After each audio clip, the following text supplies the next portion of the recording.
오늘 한 아버지의 사랑 이야기를 우리가 읽었어요.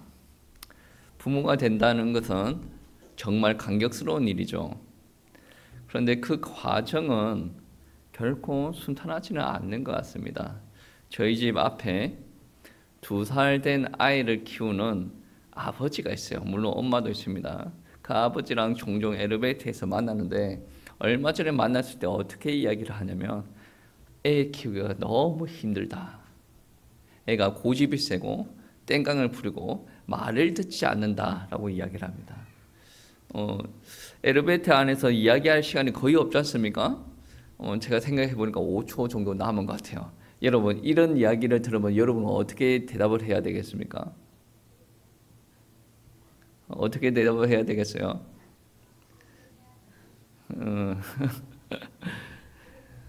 그렇게 이야기하는 사람들은 훈수 듣기를 원하지는 않지 않습니까? 내가 이 정도 육아에 힘들다라고 할 때는 인정을 받기를 원하고 위로를 받기를 원하죠. 어떤 사람은 그렇게 이야기할 수도 있을 겁니다. 나는 3명도 키웠는데 그 한 명 가지고 뭐 그러냐. 그 사람은 그거를 듣기를 원하는 거 아니에요. 그래 상대방이 말을 할 때 그 사람의 마음이 어떤 말을 듣고 싶은지 헤아려야 됩니다. 그래서 좀 몇 초 안 남았길래 제가 어떻게 이야기했냐면 고생은 많으십니다.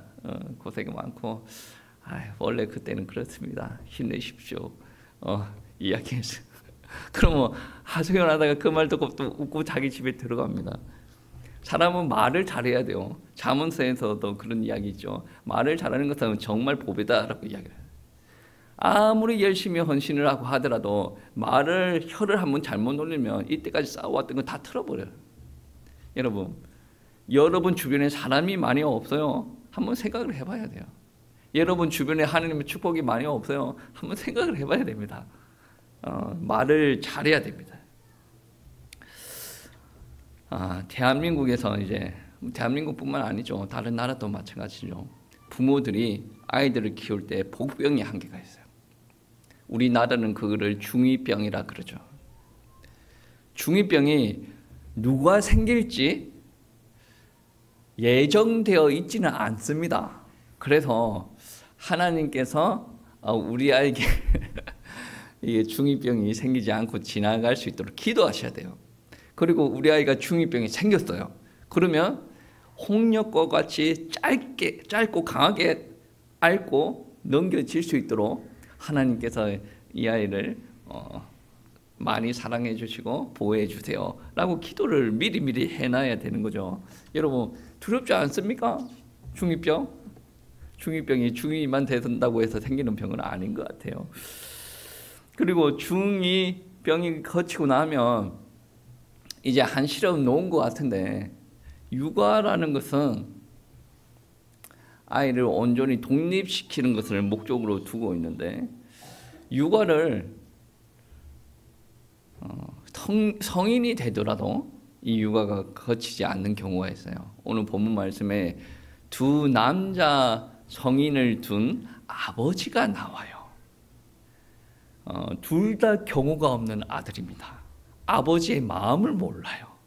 둘째 아들이 아버지한테 비장한 각오로 이야기를 합니다. 아버지, 어차피 아버지가 죽으면 나한테 돌아올 분깃이 있지 않습니까?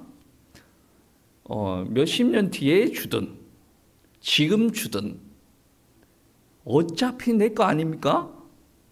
아버지, 그 유산을 지금 나에게 나눠주면 안 될까요? 라고 물어봅니다. 여러분이 이 질문 받았으면 어떨 것 같습니까? 대한민국 사람들 그러겠죠. 에라이 호로 자식아, 내가 너를 어떻게 켰는데 막 그러겠죠. 대한민국 사람들 좀 그럽니다. 근데 오늘 성경에 나오는 아버지는 아무 말도 하지 않으십니다. 분깃을 유산을 나눠주는 거죠. 그 작은 둘째 아들이 기다렸다듯이 며칠 정도 자기 재산을 다 정리를 하더니 고향을 날라버려요. 그리고 타고 다른 나라로 가서 인생을 즐기기 시작합니다. 이 인생을 어떻게 즐겼느냐에 대해서는 이제 제가 초등학교 저학년 다닐 때 여름 성경학교에서 인형극을 했습니다. 그때 인형극이 어떻게 이야기됐냐면 정말 친구들과 술도 마시고 도박도 하고 재밌게 유흥을 즐깁니다. 거기서 빠지지 않는 것이 있죠. 여자랑 또 재밌게 놉니다. 오늘 말씀에 보시면 그런 말씀이죠. 장녀들과 같이 놀면서 아버지 재산을 탕진한 저 아이를 위해서 왜 저렇게 아버지는 기뻐하십니까? 아는 거죠. 뻔히 어떻게 살았는지 형은 아는 거예요. 근데 이제 아버지도 그건 알 겁니다. 근데 분명히 어디입니까? 인형극에서 그런 이야기를 하죠. 술도 마시고 도박도 하고 여자랑도 놀고 자기가 가지고 있는 재산들이 너무 많지 않습니까? 그러니까 친구들한테 다 뿌리고 다녀. 그러니까 주변의 친구들이 너무나도 많이 붐비게 되는 거죠. 여러분 한번 생각해 보세요. 아버지가 평생 일궈놓은 재산이에요. 그 평생 일궈놓은 재산의 2분의 1을 자기가 가지고 나왔어요. 그리고 자기 마음대로 쓰고 다닙니다. 도파민이 막 몸에서 막 폭발하지 않을까요? 여러분 도파민이 뭔지 아십니까? 자기가 하고 싶은 일에, 그러니까 예를 들어서 쇼핑을 하고 싶은데 쇼핑을 하는데 돈을 막 쓰지 않습니까? 몸에서 기분을 좋게 하는 호르몬이 막 나와요. 쇼핑 중독에 걸린 사람들 있지 않습니까? 자기한테 꼭 필요하지는 않는데 쇼핑할 때 희열을 막 느껴. 그러면서 집에는 쇼핑 품목들이 막 쌓여 있어요. 왜 그렇게 했습니까?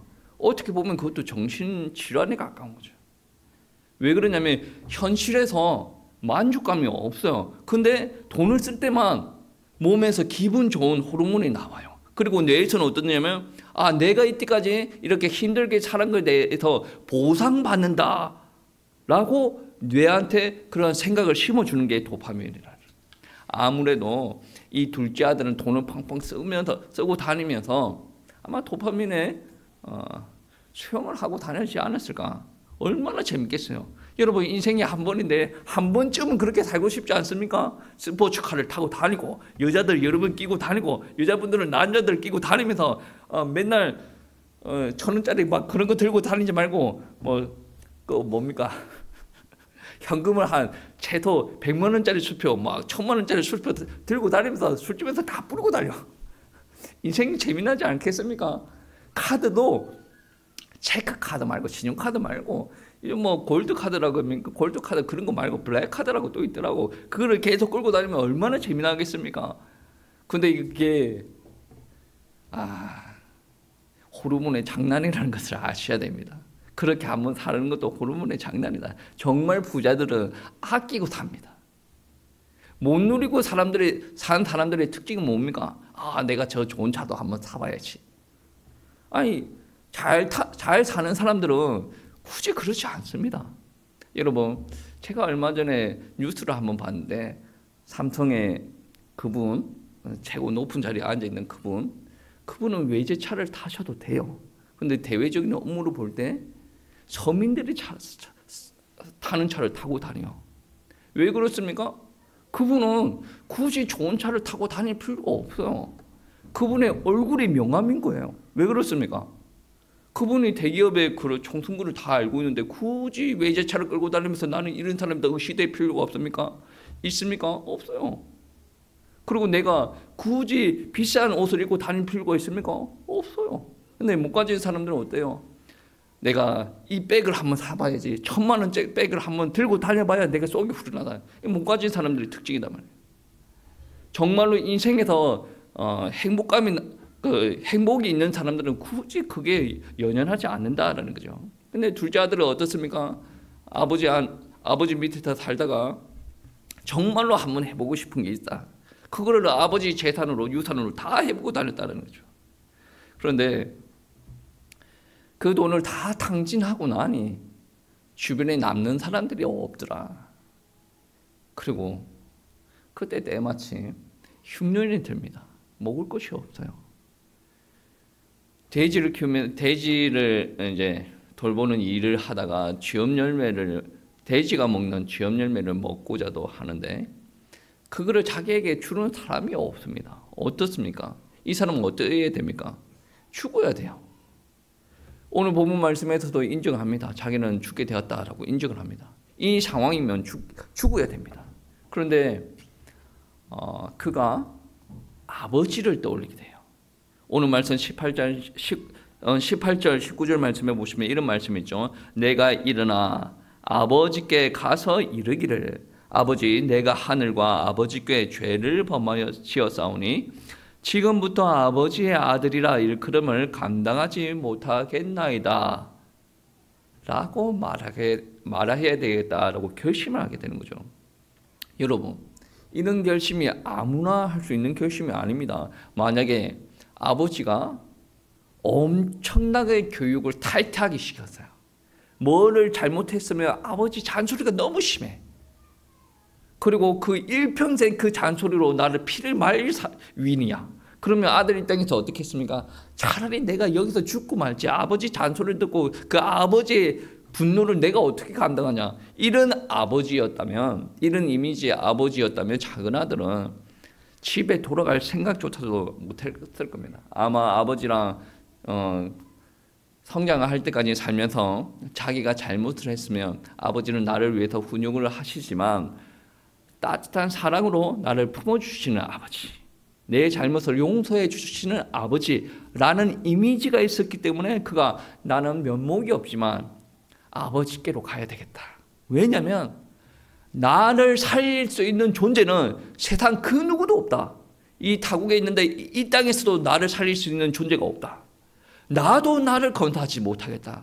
나를 살릴 수 있는 위인은 단 한 분, 아버지뿐이다. 그래서 그는 결심하고 아버지께로 가기로 작심을 한 먼 길을 걸어서 가겠죠. 근데 마을 입구에서 남루한 모습으로 힘이 없이 축 처져가지고 그렇게 걸어오는 모습을 아버지께는 아십니다. 여러분, 집을 나갈 때 모습과 너무나도 다른 모습 아니겠습니까? 처음에 나갈 때는 때깔이 번쩍할 때, 그리고 어깨에 뽕을 넣고 고개를 치켜 들고 나는 이제 가쁘다 막 그러면서 나가지 않았겠습니까? 돌아올 때는 어때요? 고개를 숙이고 그 화려한 옷 다 떨어뜨리고 힘이 없이 딱 들어옵니다. 그런데도 아버지는 알아보시고 먼 길에서 아들을 알아보시고 달려와서 아버지를 끌어안는 거예요. 아들이 뭐라고 했겠습니까? 아버지요, 내가 아버지와 하늘과 앞에 죄를 지어가지고 아버지의 아들이라고 일컬음을 내가 감당하지 못하겠습니다. 아버지 종으로 삼아 주십시오. 뭐 저는 그런 이야기를 했겠죠. 그러니까 아버지는 어떻게 합니까? 아들아, 이게 무슨 소리고? 너는 내 아들이다. 내가 너를 기다렸다. 잘 왔다. 나는 너를 위해서 하룻밤이라도 다리를 쭉 뻗고 지낸 적이 없었다. 나는 너를 미워한 적도 없고 너를 원망한 적도 없다. 네가 와서 정말 잘 됐다 라고 받아주시고 끌어안아 주시고 자기 밑에 종들에게 내 아들한테 좋은 옷을 입히라. 그리고 살찐 소를 잡아라. 그러면서 사람들에게 하는 말이 있습니다. 죽었던 내 아들이 돌아왔습니다. 나는 너무 기쁩니다. 그래서 여러분에게 잔치를 베풀기를 원합니다. 살찐 송아지를 잡았습니다. 여러분 맛있게 드십시오. 우리 오늘 기쁘게 지내십시다. 이야기를 하는 거죠. 여러분이 다 아는 내용입니다. 그렇죠? 다 아는 내용을 제가 설교하기가 너무나도 부담이 됩니다. 그런데 여러분 여기서 한번 고민을 해봐야 돼요. 여러분 오늘 말씀은 예수님께서 비유로 주신 말씀이에요. 그렇죠? 세 명이 등장합니다. 한 명은 누굽니까? 아버지. 그 다음 한 명은 누굽니까?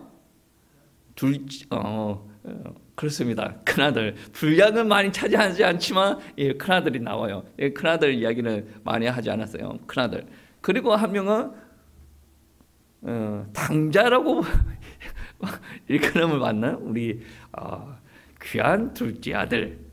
여러분 이 안에서 주인공은 누굽니까?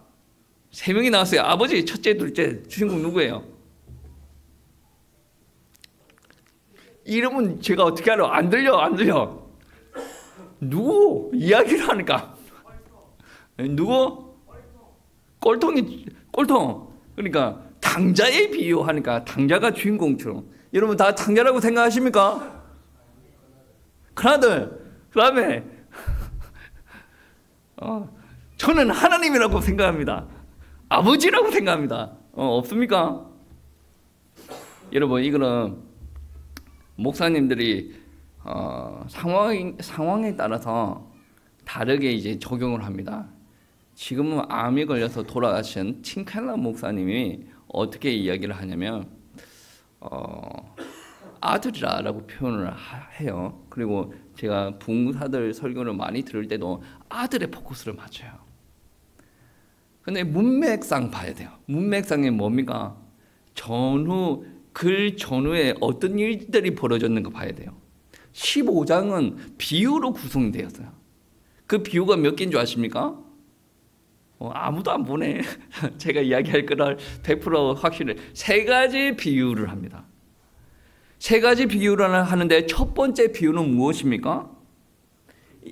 잃어버린 양의 비유예요. 잃어버린 양의 비유는 목자가 99마리 양이 있다라고 하더라도 한 마리 양이 없어져 버렸으면 들판에 99마리의 양을 내버려 두고 한 마리 양을 찾기 위해서 헤맨다라는 내용이죠. 이 비유의 의미는 무슨 의미입니까? 목자 이야기요.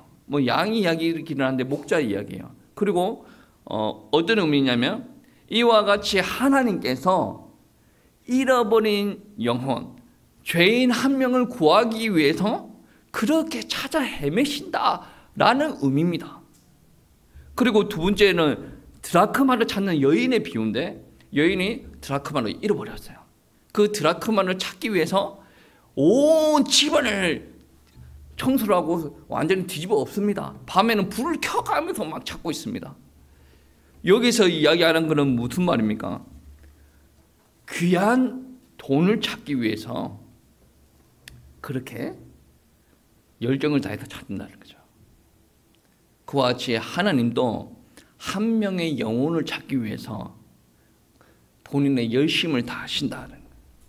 제가 자꾸 이야기하는 단어가 있지 않습니까? 무엇이에요? 하나님. 오늘 당자의 비유, 잃어버린 아들의 비유에서 보시면 어때요? 분량상 보시면 누가 제일 분량을 많이 차지합니까? 둘째 아들. 그러면 둘째 아들이 주인공이 되어야 되는데 판을 좀 이렇게 세상적으로 이야기하면 이야기 판을 뒤집고 엎고 좌지우지하는 사람 누구예요? 아버지예요.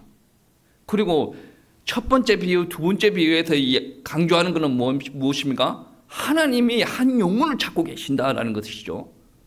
한 영혼도 귀하지만 한 영혼을 찾고 계신 하나님의 아버지의 사랑, 뜨거운 열정을 지금 이야기하고 있단 말이에요. 이 당자 비유에서 주인공을 굳이 이야기하라라는 것은 이야기하라라고 한다면 누구 이야기를 해야 됩니까?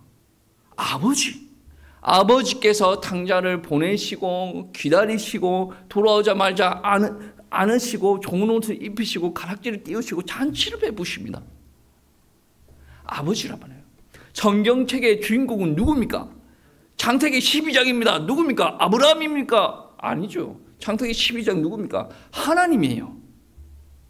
다니엘서의 주인공 누굽니까? 다니엘 아닙니까? 사자굴에 떨어졌지 않습니까? 훌륭한 위인 아닙니까? 하나님이에요. 누가복음 주인공 누굽니까? 하나님이에요. 이렇게 몰아붙인다 막 그렇게 할 수도 있는데 성경 주인은 하나님이에요.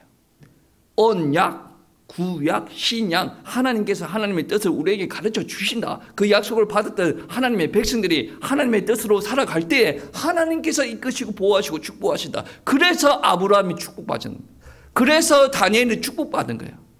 여러분, 아브라함처럼 사세요. 틀린 말은 아닌데 하나님이 없는 아브라함 무슨 축복을 받겠습니까? 아브라함이 믿었던 하나님 앞에 집중을 해야 여러분은 아브라함의 축복을 받습니다. 그래야 아브라함이 당했던 고난이 닥쳐왔을 때도 여러분 그 고난을 극복해 나갈 수가 있어요. 아브라함처럼 살면 아브라함의 축복을 받습니다. 그렇게 살아가면 아브라함의 고난이 닥쳤을 때는 나 축복 안 받고 말래 여러분. 하나님 앞에 집중을 해야 됩니다. 오늘 본문의 비유는 어떤 의미입니까? 아버지는 하나님입니다. 둘째 아들은 아버지 품을, 하나님을 품을 떠난 죄인입니다. 그 죄인이 돌아오는 그 순간을 우리 하나님께서는 기다리신다라는 거죠. 그 죄인은 혼자 노력을 하고 발부둥 쳐도 자기가 살아날 수 있는 방법을 찾지 못한다. 오히려 수렁 속으로 빠져들 수밖에 없다라는 것이죠.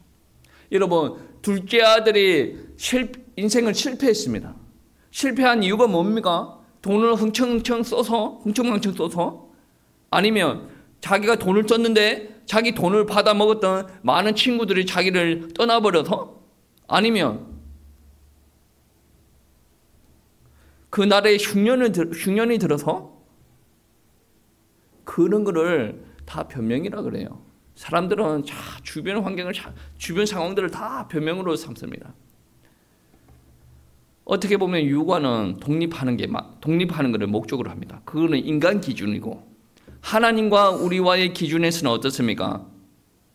내가 하나님 품 안에서 독립하고 내 혼자 살아가려고 할 때 그때 바로 실패가 닥친다는 거죠. 하나님 품 안에서 절대로 독립이라는 것이 없습니다. 더 관계를 끈끈하게 하고 나가야 된다는 말씀입니다.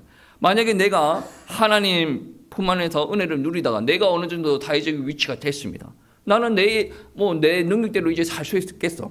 나도 돈도 어느 정도 벌고 나도 사회적으로 명망이 좀 생겼어. 나는 하나님 앞에 예배 드리지 않더라도 지금 이 정도라고 한다면 나는 얼마든지 살 수 있을 것 같아. 하나님을 떠나요.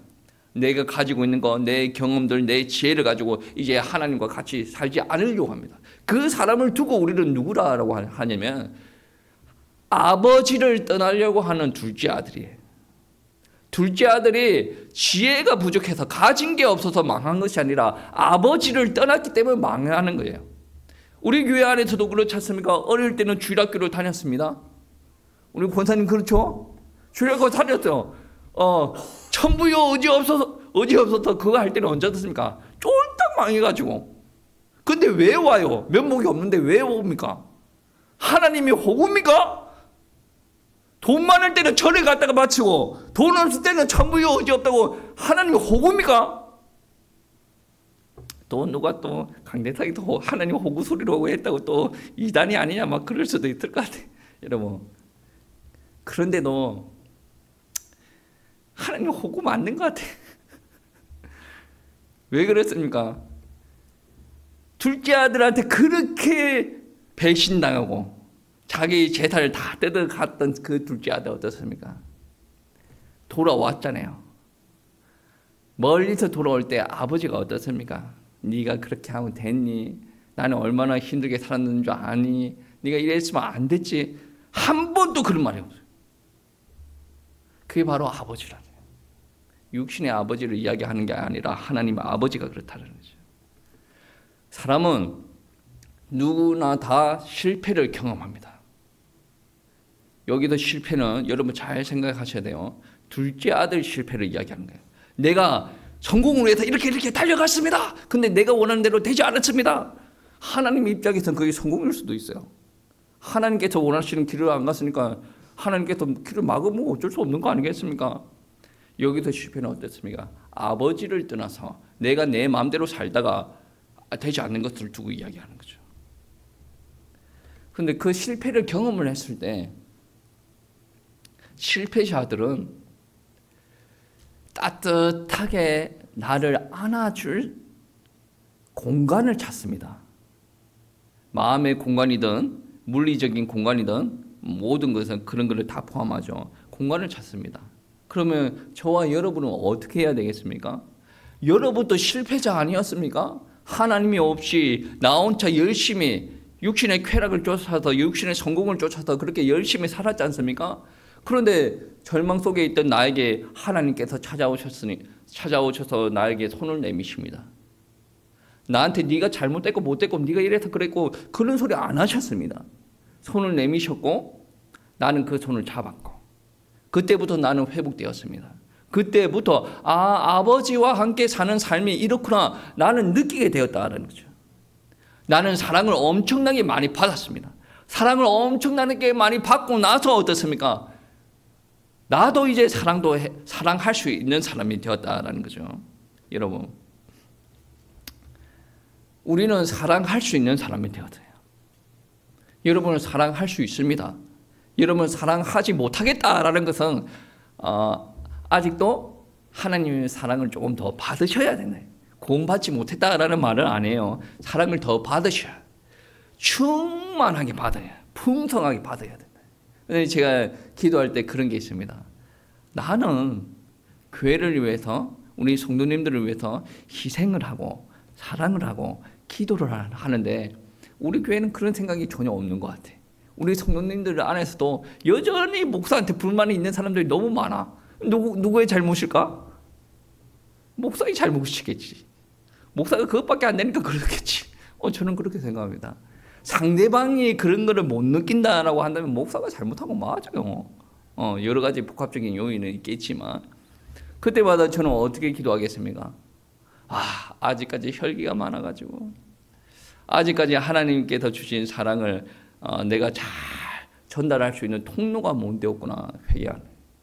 내가 좀 따뜻해야 되는데 그냥 성도님들과 너무 가깝게 지내다 보니 오해도 생기기도 하고 나의 냉랭한 모습이 비춰지기도 하고 부사역자들 좀 있으면 부사역자들 이거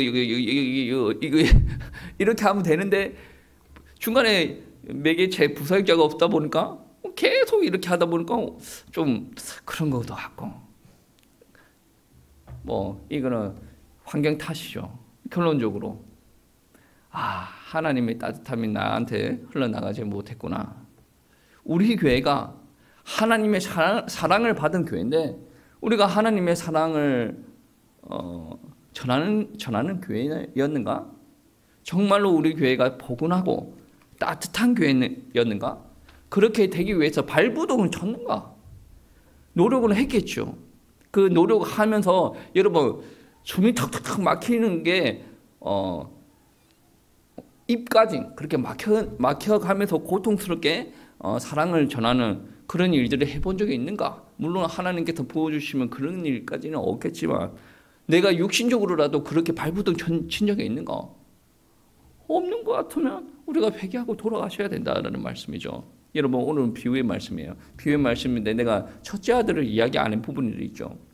첫째 아들이 오늘 본문 말씀의 주인공이다라고 하시는 말씀이 있는데 저도 그런 설교를 많이 들었습니다. 첫째 아들은 비유의 말씀인데 어떻게 이야기를 하냐면 밭에서 일하다가 동생은 실컷 돈놀이하고 돌아왔어요. 그런데 밭에서 일하다가 돌아온 첫째가 집에서 풍악을 울리는 소리를 듣고 왜 그러냐? 주변 사람들한테 물어보니 동생이 돌아와서 아버지가 이래 해가지고 잔치를 베풀고 있습니다. 그때 열받아가지고 막 열받아가지고 나는 잔치 자리도 안 갈 거다. 아버지가 나가지고 왜 그러냐? 나는 아버지 옆에서 아버지를 이때까지 섬기고 살았는데 아버지는 나를 위해서 친구들을 위해서 염소 한 마리도 잡아주지 않을 아버지 아닙니까? 그런데 아버지 돈 가지고 장녀들이랑 즐기고 온 저 둘째를 가지고 살찐 송아지를 그 제일 좋은 거를 잡아가지고 아버지께서 그렇게 잔치를 베풀면 저는 마음이 상했습니다. 그러니까 아버지는 사랑이 많으신 분 아니겠습니까? 웃으시면서 얘야 너는 지금까지 나와 함께 있었지 않느냐. 내 것이 다 네 건데 왜 그러냐. 그렇게 이게 첫째 아들을 위로하는 일들이 벌어지죠. 굳이 첫째 아들이 누구냐라고 이야기를 한다면 아무래도 우리 예수님께서 지상사역할 때 복음 전할 때 그 복음을 전해 듣고 돌아오는 자들이 많았습니다. 그 돌아오는 자들은 둘째 아들. 그 돌아오는 것을 보고 열받는 종자들이 있었어요. 누굽니까? 서기관, 바리새인들. 서기관, 바리새인들 같은 사람이 바로 첫째 아들이다. 그런데 오늘날 교회에서도 첫째 아들 같은 바리새인 같은 교인들이 있단 말이에요.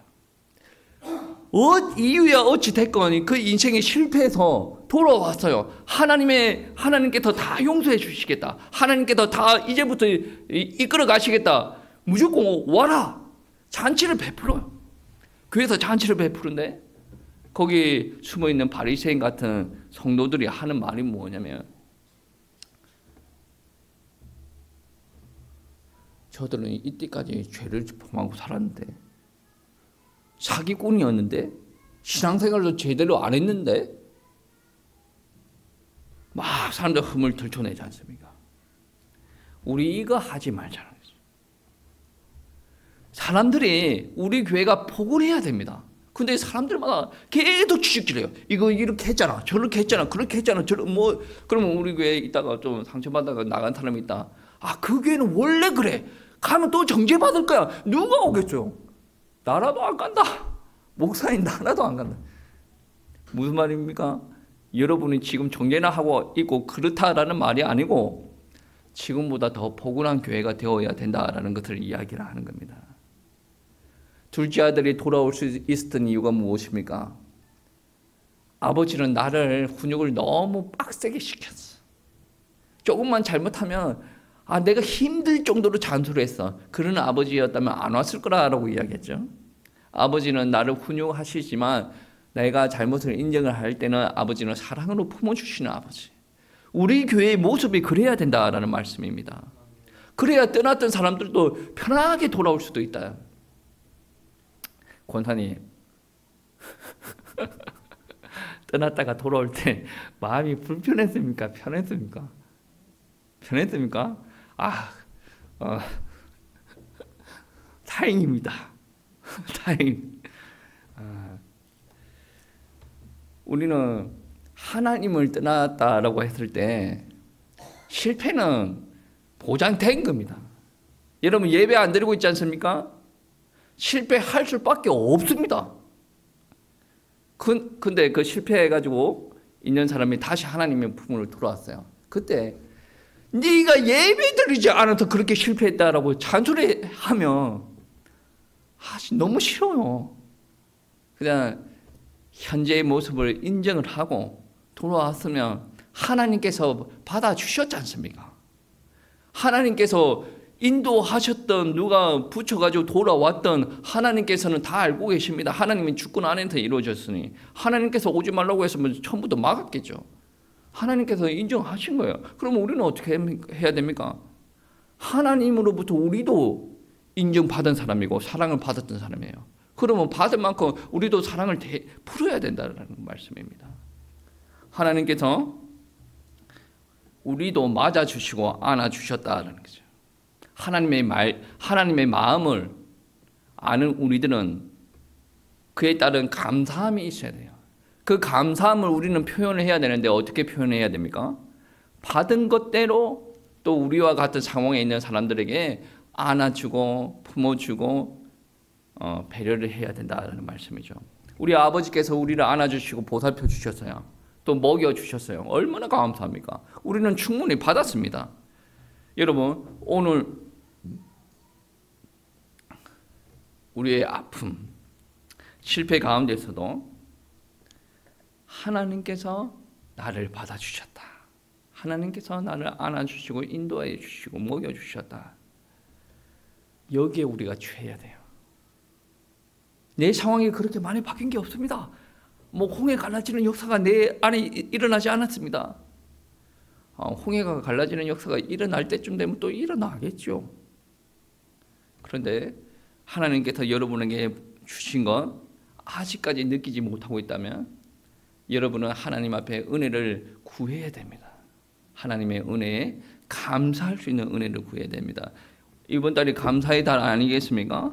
여러분, 아버지께서는 거리가 먼데 아들을 천히 여기시고 달려와서 목을 끌어안고 입을 맞추시는 아버지였습니다. 그러나 하나님이었다는 거예요. 우리가 실패 자리에 있을 때 하나님께서 그렇게 하셨다는 거죠. 우리가 결정하고 우리가 하나님 앞에 달려왔다라고 이야기가 되지만 마지막에 하나님께서 받아주시고 끌어안지 않았다고 한다면 나는 돌아가야 됩니다. 내가 열심히 했다고 하지만 나의 열심은 아무 소용이 없습니다. 아버지께서 받아주셨어요. 여러분은 그러한 경험들이 다 있지 않습니까? 그러한 경험이 없는 사람은 이 시간에 그러한 경험을 달라고 기도하셔야 되고, 그러한 경험이 있다라고 한다면 그러한 경험을 한번 좀 되새겨 보시기 바랍니다. 그 아버지는 어떻게 했습니까? 옷을 갈아입히셨어요. 가락지를 끼워주셨어요. 잔치를 베풀어 주셨어요. 그 잔치는 단순한 마을 잔치입니까? 아닙니다. 천국에서는 한 영혼이 돌아올 때 어떤 일들이 일어난다고 합니까? 잔치가 일어난다래요. 그러한 잔치, 아버지가 기뻐하시는 잔치가 일어난다라고 말씀하십니다. 여러분, 감사의 달에 아버지께서 나에게 행하신 일을 기억을 하시면 여러분 안에서 많은 것들이 회복되어질 줄 믿습니다. 우리의 병이 치유가 되시고 우리의 아픔과 굴곡이 사라질 겁니다. 하나님께서 축복하시면 그러한 역사가 일어난다는 거죠. 이전과 비교할 수 없는 능력들이 하나님의 축복으로 채워질 겁니다. 우리는 이러한 능력과 사랑, 은혜, 모든 것을 하나님으로부터 받았어요. 받은 사람이에요. 아직 못 받았으면 충만하게 받기를 바랍니다. 받았어요. 그러면 어떤 일들이 일어나죠? 여러분 가정에서 배우자, 자녀들, 우리 주변의 이웃들, 교회 지체들한테 이 사랑을 전달할 수가 있다는 거예요. 여러분이 하고 싶은 말을 하지 말고 하나님께서 무엇을 원하시는지, 상대방이 무엇을 듣고 싶은지, 상대방이 듣고 싶은 말을 하기 싫으면 입을 열지 마세요. 제가 이야기했지 않습니까? 엘리베이터 앞에 만났던 그 아이 아빠. 무슨 말을 듣고 싶은 거 알죠? 힘들잖아요. 위로해야 됩니다. 입을 열었으면 어떤 이야기를 해야 되겠습니까? 여러분, 하나님의 은혜를 많이 받은 사람이라면 하나님께서 여러분한테 하신 것대로 하면 됩니다. 내 길대로 말고, 내 말투대로 말고, 하나님께서 여러분에게 얼마나 따뜻한 분이셨습니까? 그 따뜻함이 주변 사람들한테 전달될 수 있도록 하나님께서 여러분을 귀하게 사용하여 달라고 기도하십시오. 그러면 그 이유는 또 어떻게 됩니까? 하나님의 사역에 나는 이때까지 혜택만 받았는데 나는 하나님의 사역에 동참을 하는 겁니다. 함께 가는 것이 더 끈끈해진다는 거죠. 그러면 앞으로의 남은 인생은 어떻게 되겠습니까? 실패자입니까? 성공자입니까? 당연히 성공자죠. 당연히 승리자죠. 그러한 축복들을 누리시고 또 이번 한 주 또 승리하시길 축복합니다.